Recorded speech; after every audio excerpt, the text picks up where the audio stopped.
Monsieur le Président,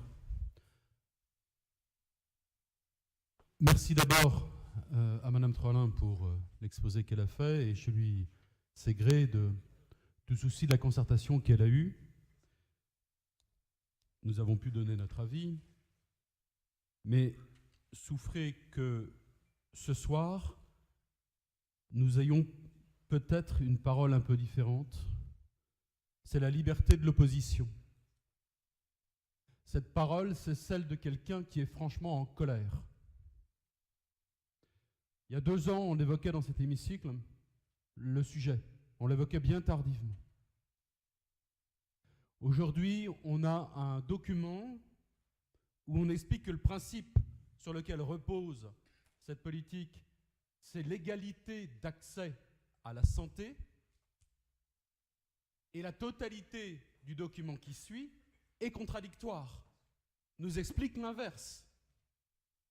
Nous explique l'inverse en termes de démographie médicale, au point où même le régime d'aide, le régime d'aide aux médecins, qui initialement était dans ce document, en a été extrait parce que, vous savez, il faut que ça puisse être révisé tous les 2 ans, donc il ne faut pas que ce soit figé dans un document qui peut durer 5 ans et tout et tout. Le seul élément qui nous permettait de peser, donner un avis, nous, régions, sur cette question de démographie médicale, c'est-à-dire la possibilité ou non d'aider dans tel ou tel domaine, on l'extrait. On l'extrait et on le découvre par une belle carte dans la presse quotidienne régionale. Colère parce que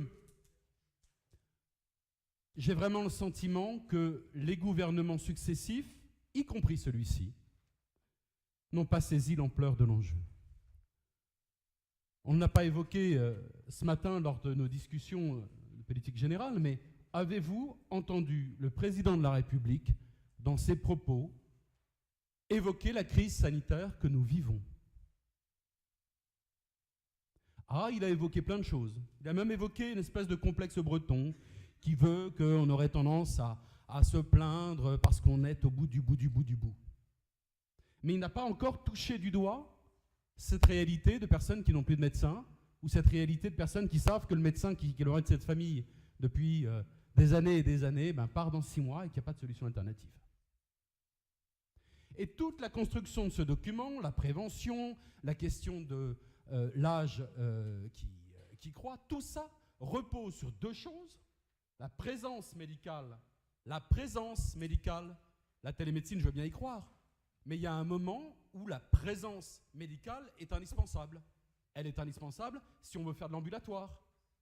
Elle est indispensable si on veut faire de la prévention. Et j'entends les propos de Mme Trollin sur la prévention. Elle est indispensable si on veut bien vieillir. Et ça passe à l'as. Alors, on a un document dont certains se louent du gain en clarté. J'entends qu'il est moins épais, et je doute qu'il soit plus clair. Et on a surtout, je vous le dis, cette absence totale de politique nationale. Nous, ce que nous voulons, c'est, à minima en région, un grand Grenelle de la santé, mais une vraie mise à plat, où l'on entend également les usagers. Vous les entendez sur les territoires.